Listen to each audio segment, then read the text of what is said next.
תגיד לי, אתה אחראי? אתה אחראי? אתה אחראי? מי אתה? מי בעל הבית פה? כולם בעל הבית. מה הבעיה? תגיד לי מה הבעיה.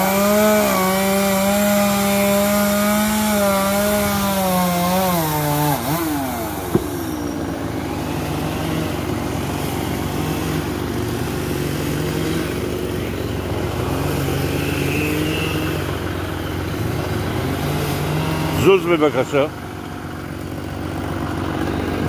זהו. בוא סיימנו.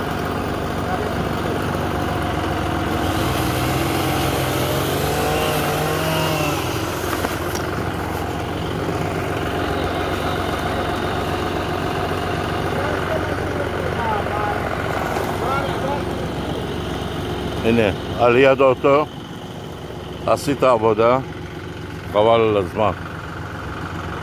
זה עץ גדול.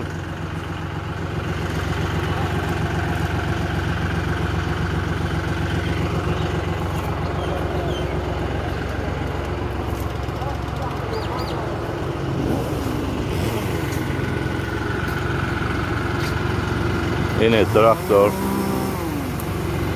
אני דיברתי כמו בן אדם, אתה לא שומע. אתה לא שומע. איך קוראים לך? איך קוראים לך? אתה לא הקשבת. איך קוראים לך? קוראים לי אסף. אסף, אוקיי, שמירית. אסף. אתה אחראי פה? טוב, בסדר, אתה אחראי. אני אמרת, צריך לסגור, צריך עושה פתק, טלפון, לפני יומיים, לא כמו ככה. כמו עבודה פה. אבל הסברתי לך. לא, אי אפשר. זה אוטו יותר עולה עבודה פרנסה שלך. אתה הבנת? כן.